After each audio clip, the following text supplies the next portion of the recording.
Sou Natalino, boa tarde. Boa tarde. Vamos aqui ajustar. Isso. Pronto.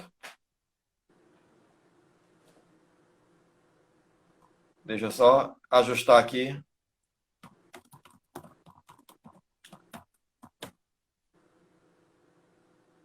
Bom, é um prazer, professor, recebê-lo aqui nesse canal do Instagram da FAPEM oficial. Nós temos aí uma série nova de lives, onde Sim, chamamos pessoas ligadas à ciência e tecnologia, não só do Estado, mas do Brasil de modo geral. Iniciamos a primeira live com o nosso secretário de Ciência e Tecnologia, o professor Davi Teles.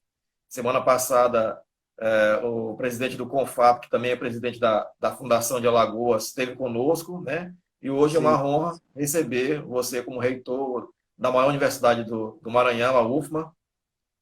Queríamos falar um pouco sobre ciência, tecnologia e inovação e o que a UFMA tem feito de inovação, de ciência e tecnologia junto à pandemia, né?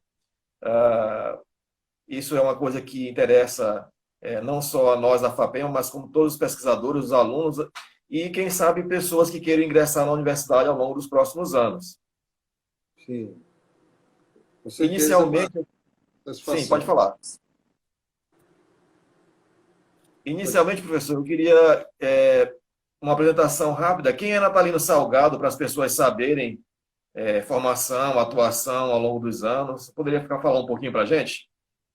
Sim, primeiro eu quero agradecer a oportunidade e parabenizá-lo, André, pelo programa, né? Eu acho que o espaço da ciência é fundamental para se colocar em debate, em especial nesse momento de pandemia que nós estamos vivenciando, em que a ciência cada vez mais ela aflora como uma necessidade premente, até como questão de sobrevida da humanidade. Sim. Eu, meu nome é Natalino Salgado Filho, eu nasci na Baixada Maranhense, ali na terra de Cururupu, que meu saudoso pai dizia lá, junto com o desembargador Pires, que ali é a Terra Santa. Eu vim muito jovem para São Luís para fazer o curso de medicina. Me formei na Universidade Federal do Maranhão e fiz a minha primeira pós-graduação, que eu me especializei em clínica médica, em gestão pública, mas a minha especialidade como médico é a nefrologia, Certo. que eu adotei desde o início.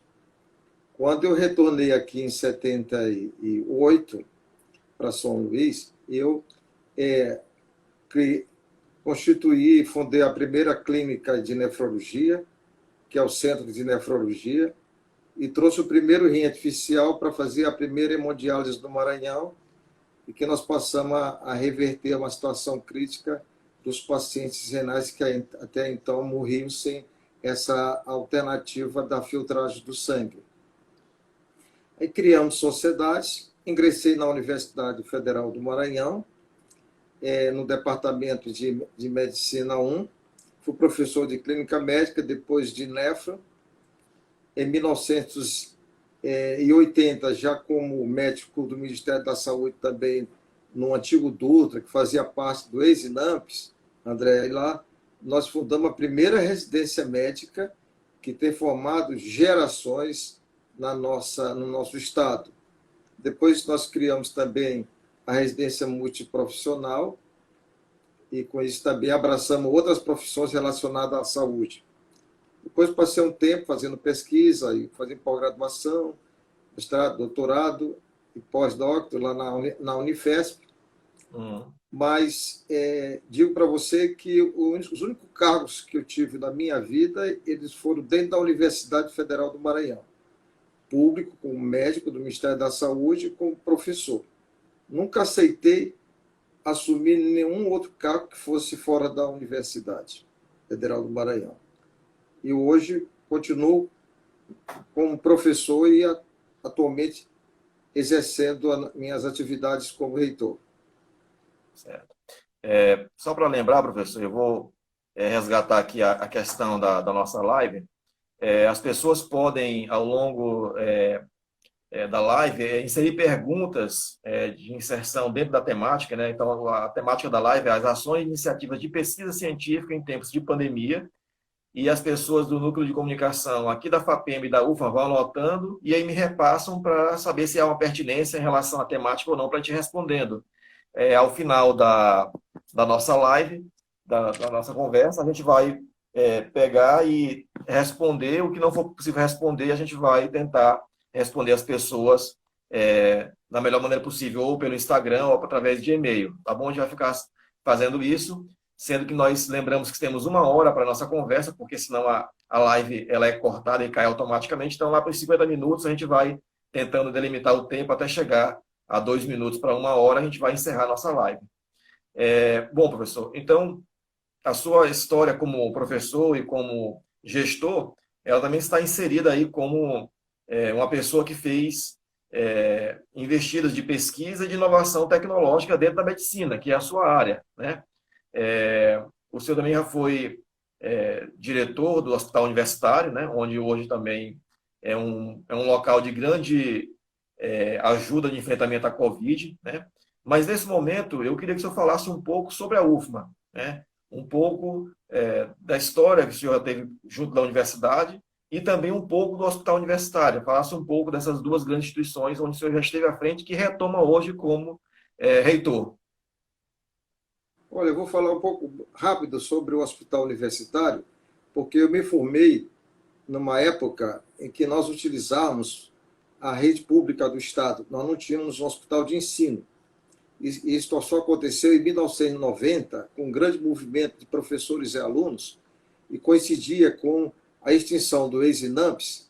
Então, a universidade adquiriu o Hospital Dutra e o Materno Infantil. Então, a partir de janeiro de 91, a universidade passou a ter um hospital realmente de ensino, inserido no contexto da universidade, e nós passamos a ter o Hospital Universitário, a partir de janeiro de 1991.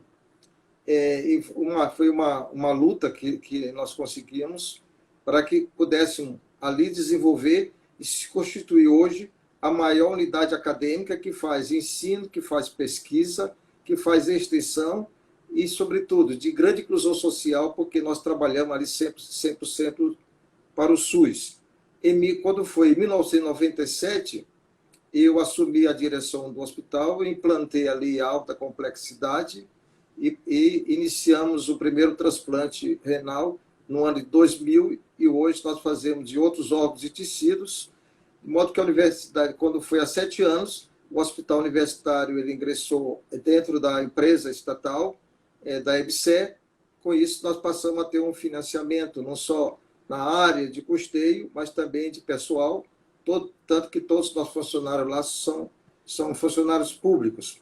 E hoje é uma instituição que ela é uma referência para a rede federal do MEC como o melhor hospital que tem boas práticas de gestão, de transparência, e hoje vem, desde janeiro, que a administração do Hospital Universitário pensou, planejou, capacitou e treinou nosso corpo técnico, que é de excelência, a partir daí com 2 pontos. Primeiro, estabelecer todos os protocolos de conduta para a Covid, mas também, como principal, a questão da segurança dos nossos técnicos.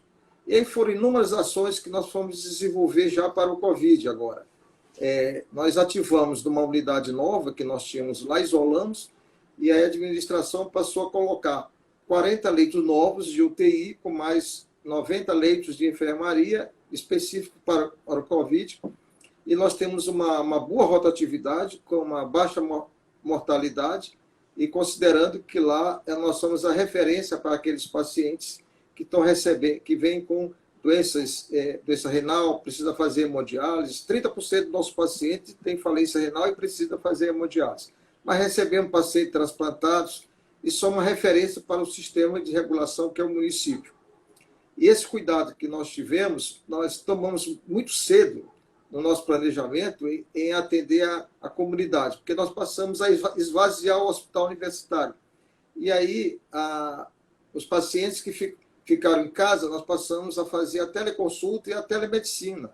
com a participação do nosso funcionário, dos nossos técnicos, de alunos, e aí nós conseguimos, a partir daí, fazer a consulta dos casos clínicos e manter o paciente isolado, entendeu? E isso ajudando a diminuir a transmissão. Depois, com o aumento do número de pacientes com Covid, com sintomáticos, nós criamos, inclusive, mecanismos outros de teleconsulta, criando software, e a partir daí, inclusive, com telegerenciamento, para saber onde é que está a localização e auxiliar onde é que tem que procurar o posto mais próximo. E esse atendimento é gerenciado pelo Dr. Giovanni, e isso é feito com muita competência. Você tem uma ideia, a gente atende mais de 100, 200, 300 pessoas por dia, e 95% dessas consultas nós conseguimos dar uma boa orientação, são casos leves, são tratados em casa, e 5% do paciente pode evoluir para alguma complicação, nós direcionamos para aquela unidade da rede pública mais próxima. E reformamos o hospital, a unidade, aquele prédio da Faculdade de Medicina, que fica próximo do hospital, e cedemos para repouso e para hospedar os nossos funcionários. Muitos deles não poderiam retornar para a sua residência, com receio de contaminar seus parentes, alguns com riscos, né? E assim a universidade se preparou e presta um relevante serviço para a rede.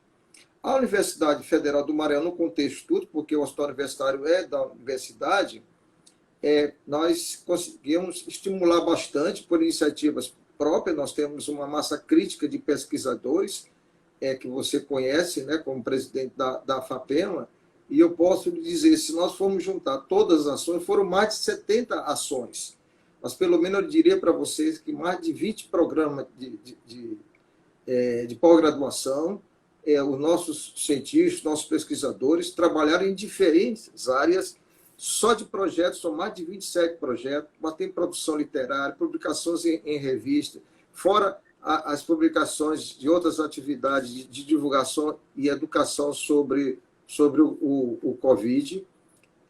Nós temos trabalhos de cooperação técnica com a FAPEMA, com a Secretaria de Ciência e Tecnologia para a produção de um respirador, que você esteve presente.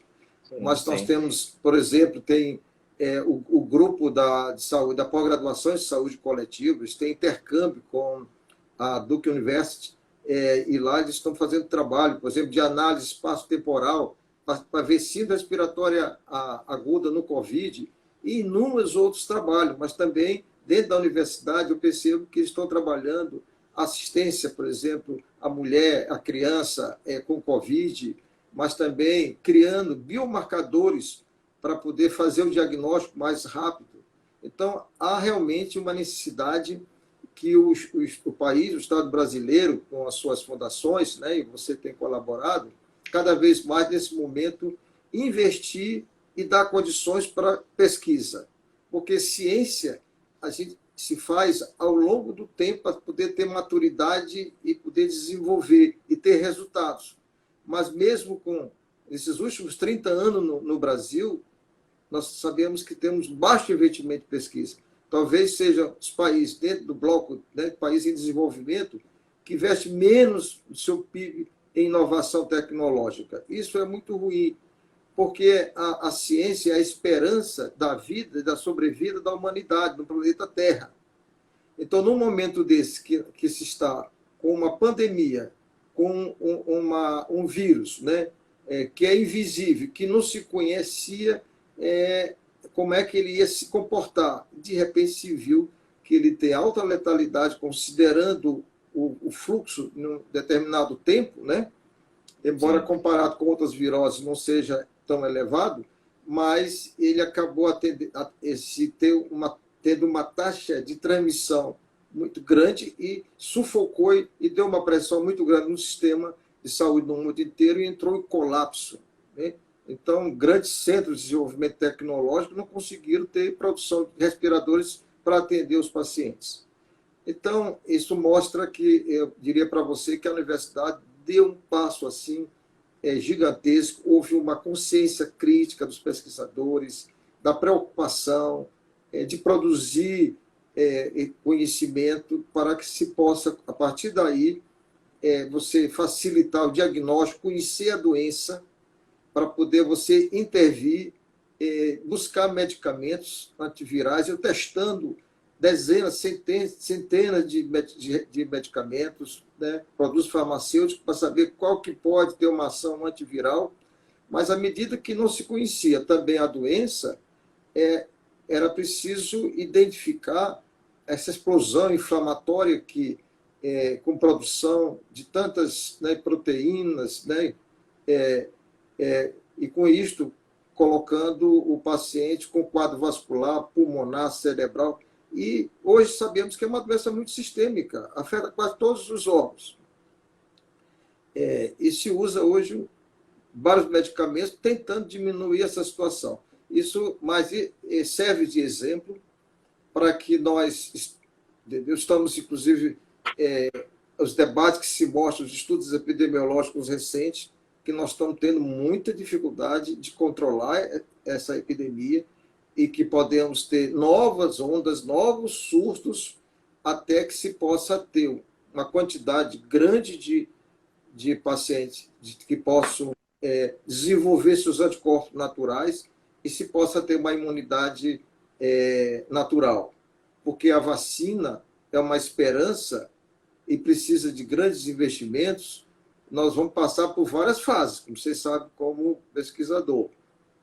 Desde a fase inicial in vitro, das pesquisas, entrar na fase clínica, dos primeiros testes, até você ver se realmente ela vai induzir produção de anticorpos, com várias técnicas para isso, né?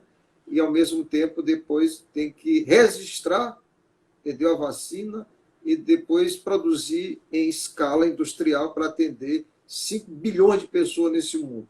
Então, a esperança é que a vacina possa vir daqui a 6 meses, 1 ano, e até lá nós temos que cada vez mais desenvolver essas pesquisas para fazer o diagnóstico, para ajudar os estudos epidemiológicos. E no Brasil nós temos uma dificuldade enorme de saber qual a forma que essa doença se apresenta, porque nós não temos um estudo diagnóstico, uma referência epidemiológica. Estamos aprendendo no sofrimento e com a morte de tantas pessoas. É uma doença muito, muito nova, né? Então não há um registro para se comparar. Quer dizer, se compara com outros vírus, outras viroses da família, né? Do corona, mas ela ainda tem vários aspectos de sintomas que foram colocados inicialmente, que a cada hora se colocam novos sintomas, dependendo da pessoa, né? Então é uma coisa que a gente espera que tenha uma cura. Fora que 80%, né, das pessoas estão assintomáticos, mas eles passam por um período e que estão fazendo a transmissão. E como a transmissão ela é muito rápida, né? Então vai se multiplicando e não tem um controle disso aí. Hoje mesmo a gente tem uma questão do fim do lockdown aqui no Maranhão, né? Há uma retomada de algumas restrições. Me parece que a França ela reabriu, né? Inclusive as escolas, e já teve que fechar de novo porque houve lá um novo surto, né? Então, as pessoas estão colocando até que haja novos períodos de quarentena, né? Vão ser intermitentes até que se tenha uma vacina para poder, ou que todo mundo já tenha o vírus, já tenha o anticorpo específico, ou que se tenha vacina específica para imunizar as pessoas, né? Tem essas dualidades, né? E o grande sofrimento é que, mesmo com o esforço internacional, nós não temos ainda um kit, um laboratório que nos dê qualidade de identificar não só se o indivíduo é portador daquele vírus ou se ele já produziu os anticorpos. E nem tão pouco saber se esse anticorpo realmente vai imunizar o indivíduo, né? O primeiro estudo que tem agora é um estudo recente na Espanha, né? E tenta demonstrar nesse estudo que a população infectada no contexto geral da Espanha pode não levar a um desfecho favorável dessa pandemia. Nós podemos ter novos surtos, né? Até que se tenha aquele efeito rebanho, né, de imunizar uma quantidade maior da população. Então, é possível que tenhamos que retomar isolamento social, né, com grandes impactos na economia. Isso afeta profundamente também a vida das pessoas, a nossa universidade. Né? Nós passamos 60 dias com suspensão de calendário, embora o Ministério da Educação tivesse colocado remotamente, nós tivemos o zelo de, no primeiro momento, de colocar em isolamento total. Mas remotamente nós continuamos com os técnicos, a área administrativa, a universidade não parou, e ao mesmo tempo a pós-graduação. Agora, recentemente, o Fernando me deu os dados, né, hoje, que nós estamos aí com mais de 10 mil projetos do PIBIC, ultrapassando do ano passado, que foi de 800 e pouco. Isso mostra, entendeu, que os pesquisadores, que os alunos estão aí ávidos por aprender e produzir ciência e provavelmente estimulado, né? Como essa pandemia que nos pegou de surpresa, embora a ciência sabia que o mundo está sujeito, né, a esses acidentes, né? Até pela própria destruição do homem, do que ele faz com sua terra. Isso acaba expondo, entendeu, a você ter, de tempo em tempo, essas pandemias. E só a ciência é capaz de monitorar isso e ter técnica suficiente para desenvolver vacina num tempo muito rápido para a proteção humana. Sem isso, a população, nós poderemos, inclusive, porque a ciência ela veio para poder, a partir do conhecimento, fazer a própria preservação do ser humano na Terra. Nós da FAPEMA também entramos em teletrabalho desde março. A gente tem atuado remotamente. Inicialmente foi as pessoas de risco, os idosos, né, que ficaram na primeira semana já em teletrabalho, depois a FAPEMA toda, mas a gente também não parou, né? Toda a parte administrativa da FAPEMA, inclusive com editais novos que nós colocamos específicos agora para combate à pandemia, né? Nós tivemos um em conjunto com a Secretaria de Saúde, para contratar pessoas da área de medicina, enfermagem, para atuarem junto ao combate, né, à Covid, junto aos médicos, né? Isso. Saiu o resultado ontem, foi colocado o resultado, já está na semana agora de recursos, semana que vem deve sair o resultado final, então vai dar um apoio de pessoas que estão aí terminando o curso de medicina e algumas outras áreas da saúde para ajudar. Um outro também que nós publicamos recentemente é um específico de pesquisa a combate à Covid, né? Então, a gente até faz, de certa forma, uma propaganda do edital. Houve uma retificação, mas porque haverá um edital diferente que a gente quer, se persistir a pandemia, publicar um novo edital para combate, né? Então, houve uma retificação dele. A gente tem aí áreas específicas, grupos específicos de pesquisa e áreas de interesse dentro da saúde epidemiológica para a atuação dos professores, e aí não tá restrita a uma área específica, então pode ser qualquer área, desde que seja focado nesse ponto da pandemia, do Covid, e que haja interesse institucional, ou seja, do Estado, das secretarias, que aquele projeto seja financiado. A gente tem até uma campanha também que está há um mês, a gente está colocando aí no ar, com o foco de mostrar a pesquisa que está sendo feita e que não parou ao longo dessa pandemia.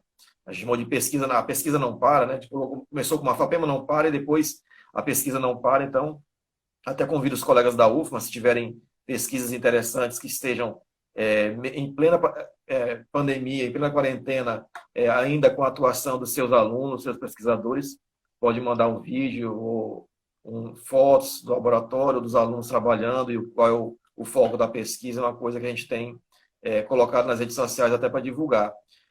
Professor, eu parabenizo a questão dos alunos, né, que tem aumentado a demanda de pesquisa dentro da universidade, os alunos aumentaram o quantitativo dentro da universidade e, consequentemente, a pesquisa também ela tem sido demandada de certa forma. Você sabe que a universidade ela cresceu muito.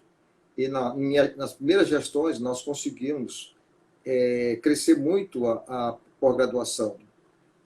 Junto com o Fernando, que foi logo no início, nosso primeiro pró-reitor de pesquisa e pós-graduação, e nós tínhamos um foco de fazer, ampliar e consolidar a pós-graduação, para que é a competência da pós-graduação e que ela não fosse isolada, mas que ela fosse estruturada para se desenvolver em toda a universidade. E houve a expansão, a universidade se tornou um multicamp, né? E nós saímos de... Só na minha época, nos primeiros mandatos, nós nomeamos mais de 1.000 professores. E eu te digo, entendeu, Alex, que a nossa universidade hoje ela é muito jovem, mesclada com pessoas experientes, mas 70% hoje, quase 70% nós temos jovem abaixo de 50 anos de idade na nossa universidade. Vocês imaginam o que essa juventude talentosa... Hoje nós temos praticamente 90% de mestres e doutores na nossa universidade. Então nós temos... e isso demora um tempo para que se consolide as pesquisas. Então há um potencial enorme de crescimento da universidade. Agora mesmo, durante o Covid, com esses vários projetos, nós temos intercâmbio internacional com indústrias, com outras universidades, com a FAPEMA, com a UERJ, com a Fiocruz, com a Sociedade Brasileira de Patologia. E essas pesquisas elas não ficam somente nas ciências básicas aplicadas, a física trabalha, a química trabalha, então a parte clínica, epidemiológica. Então, o universo é muito grande dos nossos pesquisadores, né? E nesse período também nós partimos para produzir, estamos trabalhando aqui com o CIGIAC, o respirador mecânico, mas da produção de álcool gel, com a produção de máscara, com filtro e máscara com proteção facial. Fizemos programas sociais aplicados ao coronavírus para atender a comunidade, máscara pela vida, né, que tem à frente a nossa pró-reitora de extensão, que é a professora Zefinha BTV, com uma inclusão social fantástica. São tantos os projetos que a gente acaba esquecendo de citar. Mas a participação do continente, de vários esses campi do continente, estão participando, trabalhando e produzindo na nossa universidade. Tá. Entendeu? Eu ficaria feliz se pudesse, entendeu? Se pudesse ter mais recursos na FAPEMA para poder apoiar e estimular mais os nossos pesquisadores. A gente espera que sim, professor. Ao longo dos anos, antes da minha gestão frente à FAPEMA, ainda na gestão do professor Alex, no primeiro mandato do governador Flávio Dino, houve um incremento muito grande, né, dos recursos da fundação, né? Saiu aí de 19 milhões por ano para 65 milhões ano passado. Só que houve também uma questão da crise econômica que o país está vivendo desde 2016, né? Todos os estados têm sentido, o governo federal... Isso afeta a arrecadação e aí afeta o PIB do estado e às vezes ela é proporcional. Você sabe que as universidades estaduais, o investimento de lá, elas estão diretamente relacionadas com o produto interno do estado. Então, quando tem recessão, que cai a arrecadação, afeta o financiamento das universidades e as FAPs. Isso. A FAPEMA ela tem um recurso que, dentre os 27 estados, nós estamos aí mais ou menos em 14º, tanto em orçamento quanto execução financeira. Então, a gente não está tão mal, né?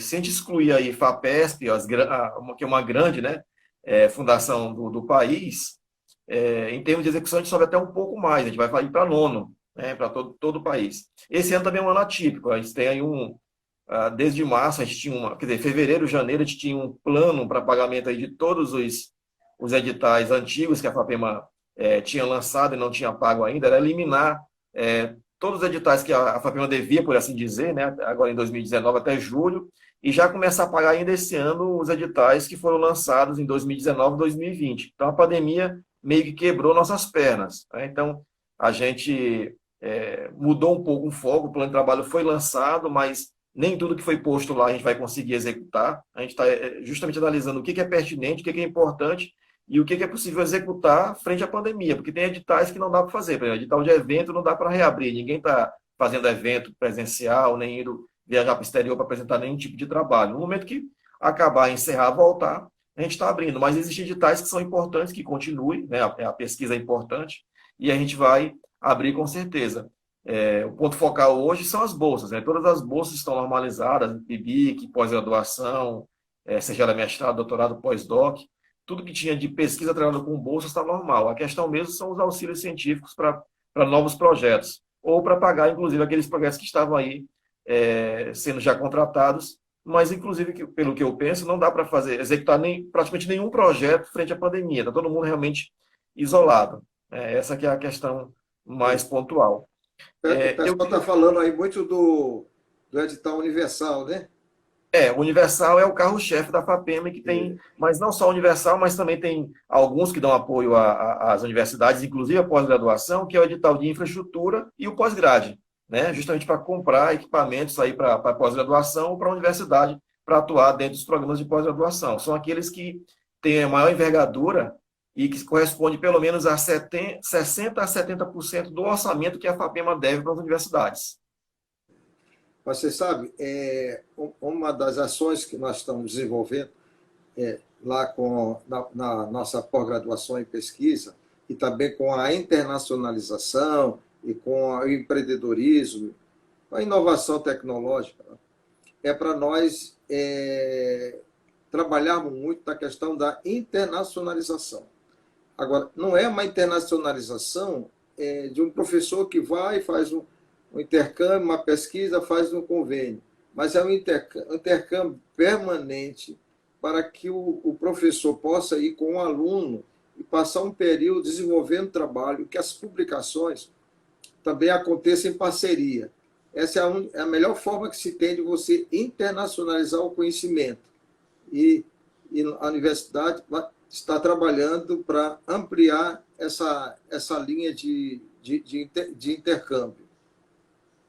E aí a publicação das revistas requer muito hoje, lamentavelmente, né, ter um custo elevado, e nós vamos sempre estar precisando de financiamento para a produção de artigos. Porque virou essa competição aí internacional de pontuação das nossos impactos, né, e isso pesa também na avaliação de todos os programas, né, das nossas universidades do Estado. Sim, eu concordo com você. Considero pertinente essas ações de internacionalização. Eu mesmo, antes de ser o presidente, também tinha alguns projetos financiados pela FAPEMA de internacionalização. Fui com alunos para o exterior. Foi muito importante porque eles vivenciam novos ares, né? Têm vivenciado coisas fora do exterior e às vezes a gente compara que às vezes tem instituições que estão melhor que aqui no Brasil, às vezes é o inverso, né? Tem situações que o Brasil está muito melhor do que lá fora, mas são importantes para justamente tentar elevar a qualificação das nossas publicações. Eu até, na nossa ida ao interior no passado, fui mostrando que, em relação ao fator de impacto, muitas universidades no país têm publicado com baixo fator de impacto, né? As revistas do Brasil, de modo geral, têm um baixo fator de impacto, e isso é visto na hora que você vai competir internacionalmente. Né? As revistas que têm melhor impacto, têm um custo mais elevado.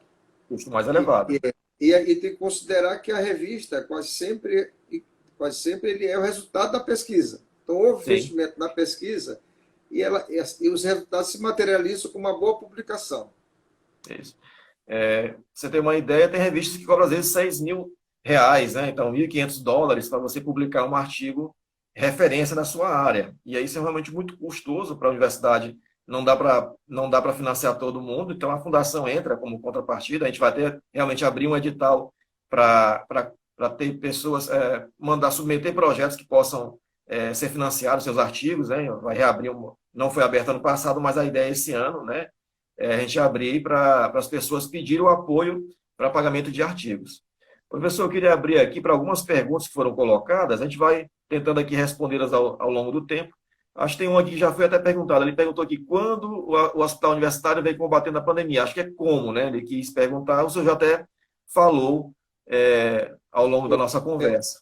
Eu falei até que nós, quando o pessoal estava brincando carnaval, a universidade o hospital já estava planejando e treinando a equipe. Daí é o sucesso que nós temos hoje lá. Além da competência dos profissionais, né? Houve todo um período de planejamento. Tudo tem que ter planejamento. Isso foi feito com antecedência e muita responsabilidade. Eu acho que isso reflete muito o sucesso do hospital universitário. Tem uma outra pergunta aí, diz o seguinte: como ocorre a regulação da ocupação dos leitos da Covid no hospital universitário? Você pode responder isso ou ele está um pouco Não, desfocado daquilo que a não, gente está conversando? posso responder. Como o hospital universitário, embora os recursos que o hospital universitário recebe via federal, e ele já vem destinado, mas o hospital ele está inserido dentro do Sistema Único de Saúde. E aí, quem comanda o sistema de saúde na região, no caso da capital aqui, é o nosso gestor, que é o município. Então, a Secretaria de Saúde do município é o gestor que acompanha se o hospital está produzindo em quantidade, número, né, e qualidade, para que a partir desse relatório nós possamos fazer justiça ao financiamento federal. Então, há esse controle externo. E é o nosso gestor que faz a regulação. Então, o hospital universitário ele não tem a liberdade, porque ele é um hospital público, mas ele é universal e é regulado, sendo regulado pela CEMUS, o paciente ele não entra direto no hospital. Ele tem que ser regulado pelo sistema. Isso hoje, graças a Deus, é eletrônico. E quando tem autorização daquele paciente para internar, já cai no sistema do hospital e o hospital, então, já disponibilizou a vaga, autoriza e recebe o paciente. Assim que é feita a regulação. Aliás, durante a Covid, todos os hospitais que estão na rede do sistema para a Covid são regulados e funcionam dessa forma. Tem uma pergunta aqui, ele é um pouco mais para a FAPEMA, né, em relação à Unital Universal, se tem previsão de pagamento, como eu falei, diante da pandemia, os recursos estão mais voltados para a Bolsa ou para editais voltados para o combate à pandemia, né? Então, os editais que a gente tem para pagar, a gente vai ter que esperar um pouquinho até que regularize a situação do Brasil, de modo geral, frente à pandemia, e do próprio Estado em relação à arrecadação, né? De certa forma, houve uma queda ou algum tipo de não arrecadação, como, por exemplo, o IPVA, ele foi postergado o pagamento. Então, outras ações aí do governo do Estado de arrecadação de recursos que podem ser destinados à FAPEMA, no momento, estão prejudicados, né? Pergunto também se há previsão de bolsa de produtividade ou infraestrutura. Produtividade, a gente tem a previsão de abrir um edital ainda esse ano para a bolsa de produtividade, não teve ano passado. Infraestrutura, infelizmente, a gente não tem perspectiva de abrir, que é um edital muito grande, a gente deve ainda dinheiro dos outros editais. Então, a ideia é abrir ano que vem, em 2021. Tá? Coloca também o seguinte: se a Fabião já pensou em editais para consolidação de parcerias entre o Procad e da CAPES? Por enquanto, ainda não. Sim, professor, você ia falar alguma coisa. Não, é porque estavam aí perguntando sobre a questão do comitê, porque logo que começou a história da Covid, nós criamos um comitê que é consultivo. Sim, então, sim. Esse comitê, a gente se reúne informalmente, né, para poder estar consultando.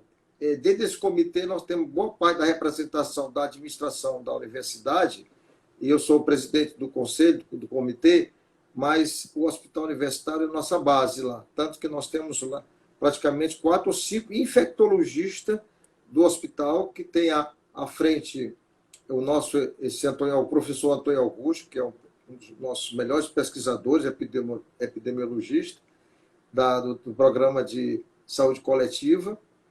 Tem a professora Rosângela Cipriano, e temos mais 4 ou 5 infectologistas do hospital universitário. Esse comitê tem sido de grande importância e de relevância como o nosso amparo para as nossas decisões, sobretudo da questão do isolamento, da conduta e da necessidade que se precisa, e também para o esclarecimento da população.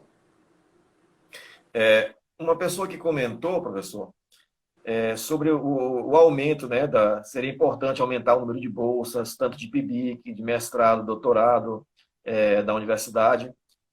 Eu vejo da seguinte maneira: a gente tem duas frentes, né, que é a frente federal, que vem atuar dentro da universidade, promovendo bolsas através do CNPq e da CAPES, a outra é estadual, através das fundações de amparo, né, no caso da FAPEMA. A FAPEMA, ao longo dos anos, aumentou muito o número de bolsas, né, em relação ao que se pensa, por exemplo, o que se viu há 10 anos atrás, né?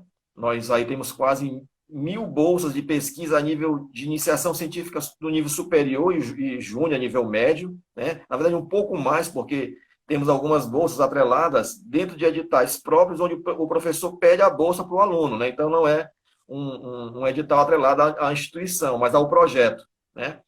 É, como eu falei anteriormente, a gente está vivendo um ano atípico, os últimos anos são atípicos em relação à nossa a crise financeira, fiscal, econômica, de modo geral, que a gente tem vivido, política, né, de modo geral, política, com o impeachment da presidente Dilma, depois com o novo governo também, com as ações que foram implementadas aí pelo Congresso, em relação ao governo federal, em ter os tetos de gastos, né, mas isso implica em relação às fundações, porque a cada dia a fundação ela passa a atuar, de certa forma, para atender uma demanda estadual que podia ser ajudada por um ente federal, né? Então, isso é um dualismo, por assim dizer, né?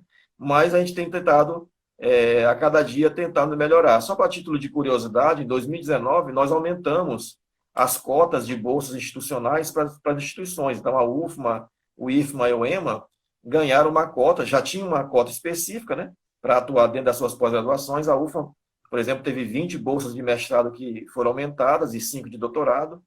A UEMA foram 20 e o IFMA, salvo engano, foram 10 ou foram 14. Eu não tenho a lembrança exata. Então, a gente já teve um aumento, um incremento, né, nessa quantidade de bolsas internas dentro da universidade, dentro do Maranhão, né? E nós temos aí um grande número de pesquisadores que estão fora do estado ou fora do país também se qualificando para um retorno e posterior atuação no nosso estado, né? Isso eu queria deixar bem claro para a gente não perder de vista que há ações que não dependem da fundação estadual, dependem do governo federal, mas aquilo que a fundação pode ajudar, a gente tem feito com todas as forças para todas as instituições do estado. Professor, tem uma pergunta específica que eu acho que ela é pertinente à UFMA e, de certa forma, também à FAPEMA, se existe algum planejamento para ajudar a melhorar a pesquisa dos campos do interior, como na ajuda de montagem de laboratório para gerar mais autonomia em pesquisa. Se eu poderia falar um pouco, depois eu falo também um pouco? Dentro do nosso planejamento, que nós estamos dando mais autonomia para os campi, a boa notícia é que nós colocamos dentro do estatuto, do regimento da nossa universidade, transformando todos os campi do continente, que eles não eram centro acadêmico, nós estamos transformando em centro acadêmico. Isso inclui Balsas, Grajaú, Codó, Bacabal e São Bernardo. Nós vamos ter eleição geral para a coordenação dos cursos e para a diretoria de centro. A partir daí, nós temos todo um encaminhamento de projetos para estimular e incentivar não só a criação de programa de pós-graduação, que aí estimula a pesquisa, e também com reconhecimento, né?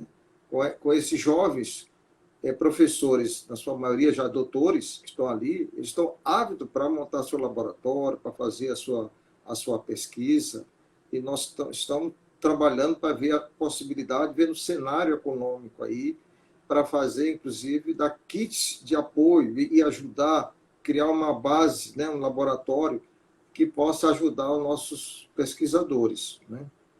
Isso é necessidade, porque nós temos que criar a base e dar as condições. Porque o jovem professor, pesquisador, até que ele se consolida no seu laboratório, tem uma boa produção, a partir daí ele aprovar seus projetos, né, há um esforço gigantesco e que precisa da nossa ajuda e ter um projeto que possa colaborar para poder servir de estímulo também. Sim. E todo laboratório de pesquisa também é um sonho para os nossos alunos em fazer projeto de pesquisa para ganhar uma bolsa do PIBIC e coisas dessa natureza. Isso é necessário. Certo, professor. Eu concordo plenamente.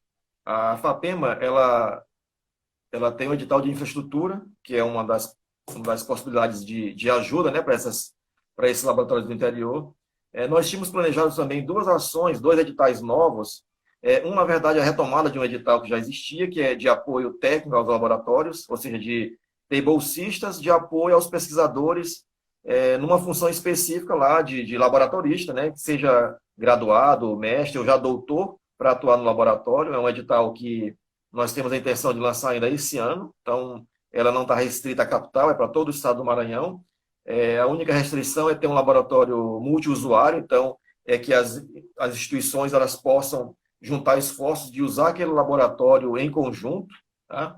E uma outra ação é um edital para o interior, específico para trazer pesquisadores recém-doutores para atuarem na pesquisa no interior. A gente chamou de professor visitante do interior, é um nome genérico, né? Mas a ideia é fazer um edital que possa ter professores bolsistas com um valor razoável para atuar não é na pós-graduação, é em pesquisa, mas também no ensino, né? O foco é pesquisa, mas para ajudar esses campos do interior, inclusive na qualificação de trabalhos, quando eu digo trabalho, é inclusive o artigo melhor qualificado para publicar, porque a gente vê que a capital, de um modo geral, ela tem um grande índice de publicação, mas o interior é muito pouco, né? Porque, de uma maneira geral, todo mundo atua muito intensamente no ensino e tem alguma coisa pontual na pesquisa. A gente precisa melhorar isso um pouco. Então, a ideia nossa é fazer esse edital que vai ser no valor de R$ 1 milhão.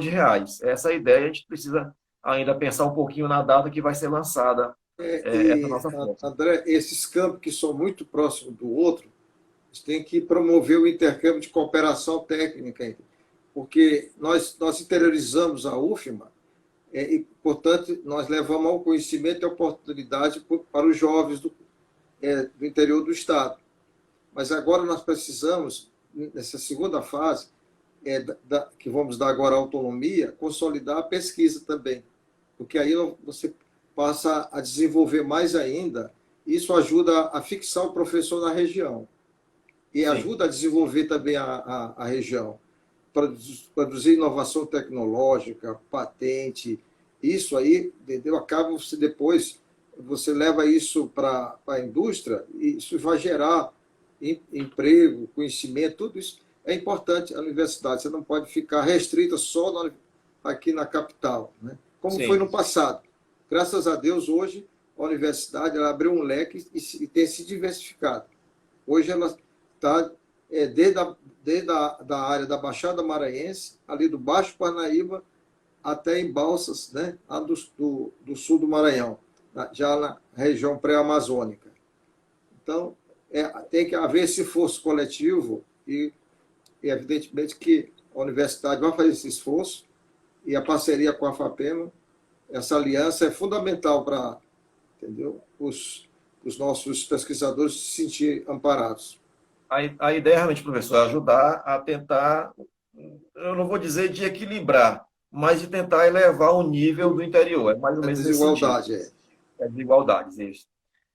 Tem uma outra pergunta aqui em relação se a gente podia comentar alguma coisa sobre a restrição de bolsa de iniciação científica para a de humanas e sociais por parte do CNPq. Já me perguntaram em outras lives, e o que eu tenho dito e até por e-mail também, a gente não tem restrição alguma. Pelo contrário, nós abrimos as possibilidades para qualquer área. A gente não vai fazer restrição semelhante ao que foi feito aí pelo governo federal. Eu queria deixar isso bem claro, e eu acho que todas as universidades também, quando abrirem os editais e tem um seletivo interno, né? Eu acho que também não vai restringir de maneira alguma. Acho que a gente vai dar apoio para poder atuar esse gap que foi colocado.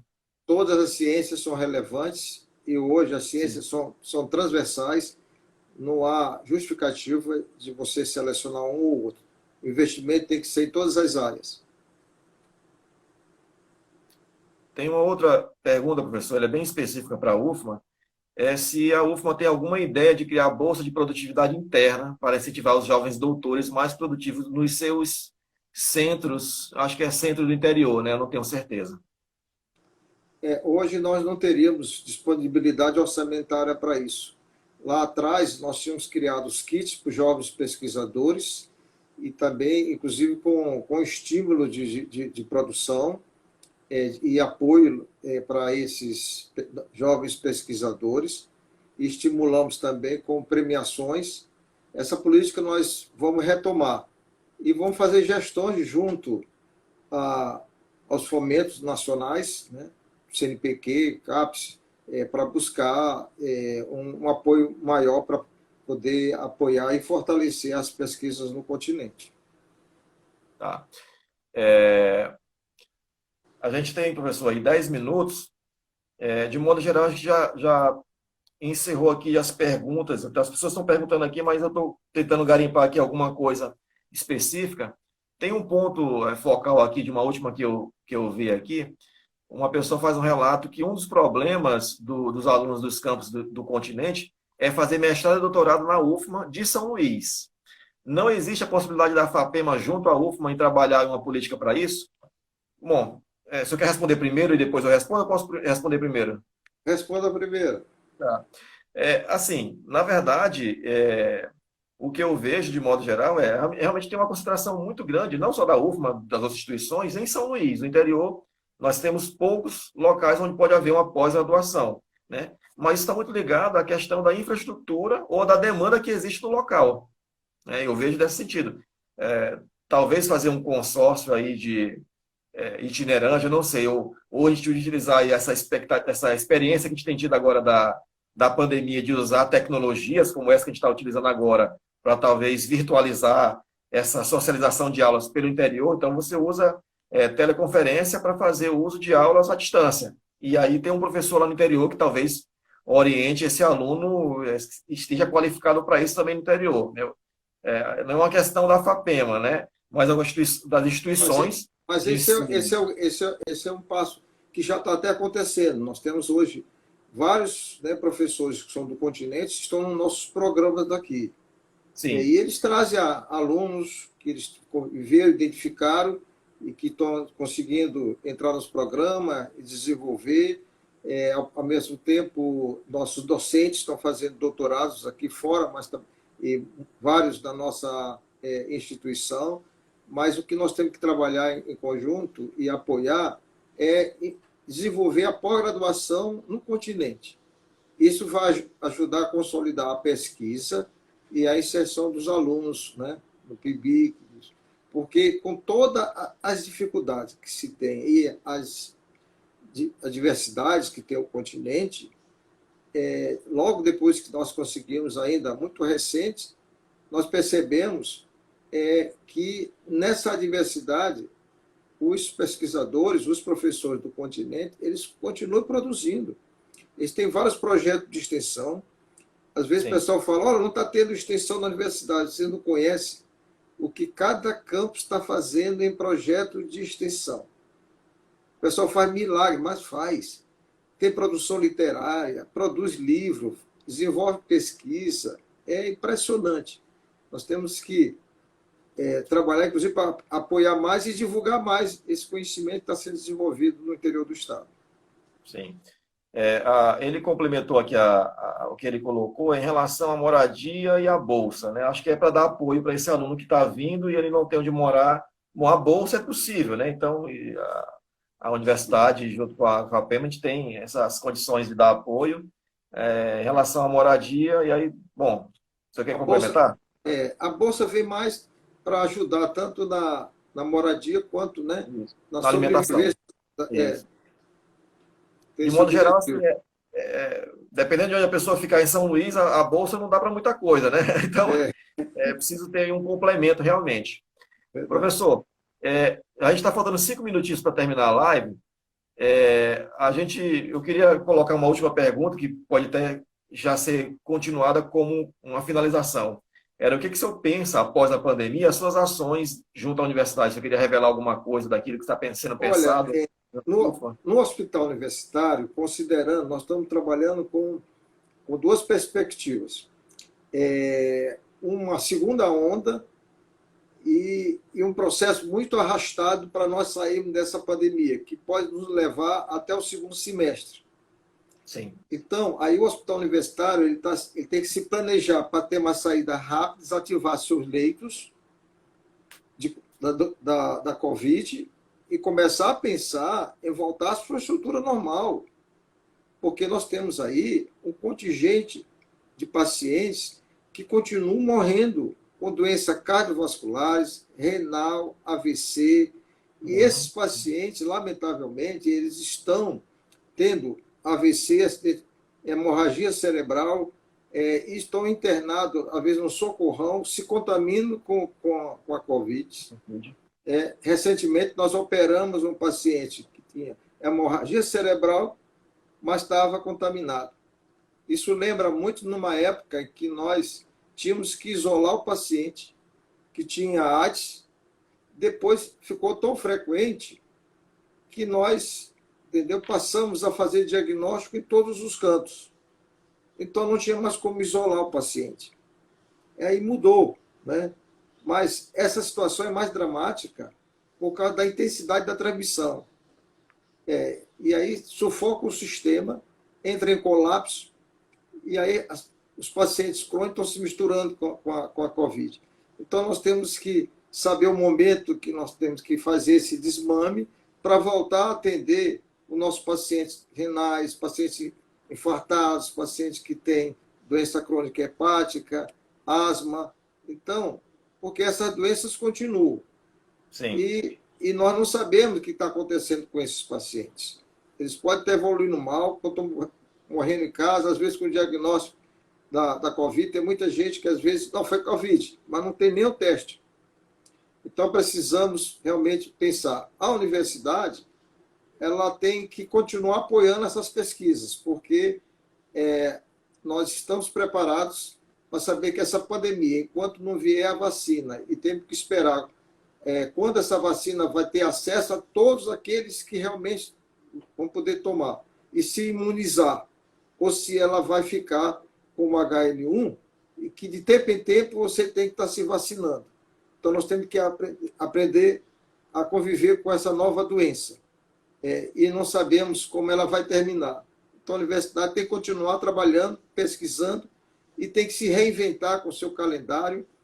Quando nós propusemos agora um calendário especial, flexível, ajustado, para que não haja prejuízo, e ao mesmo tempo com uma política de inclusão, por exemplo, digital, que nós vamos adquirir 5.000 tablets, já estamos negociando com o MEC, e também nós estamos pactuando com as operadoras para também fornecer acesso à internet, para que a gente possa oferecer, talvez a gente consiga oferecer mais inclusão social numa situação adversa do que quando estamos trabalhando presencial e normal, né? Que sempre tem uma necessidade de alunos que não têm essa inclusão.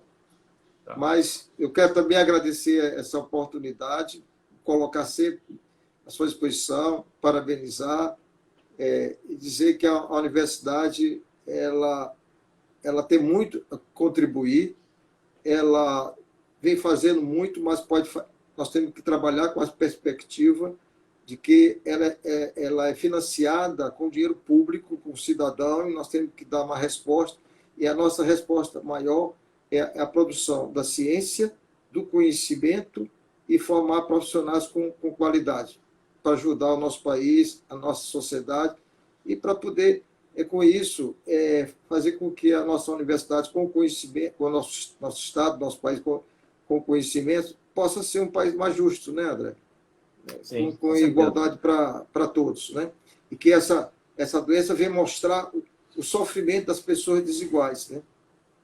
Em que as pessoas não conseguem nem fazer isolamento porque precisam sair para ganhar pão. Para ganhar o pão. Professor, eu queria também agradecer a sua disponibilidade, né? Foi um prazer falar com o Natalino Salgado, reitor da universidade. Eu também, que sou ex-aluno do mestrado da UFMA. E queria agradecer a todos que continuaram conosco até o momento. Foram mais de 100 pessoas que continuaram do começo ao fim conosco. Lembrando que semana que vem temos a live com o presidente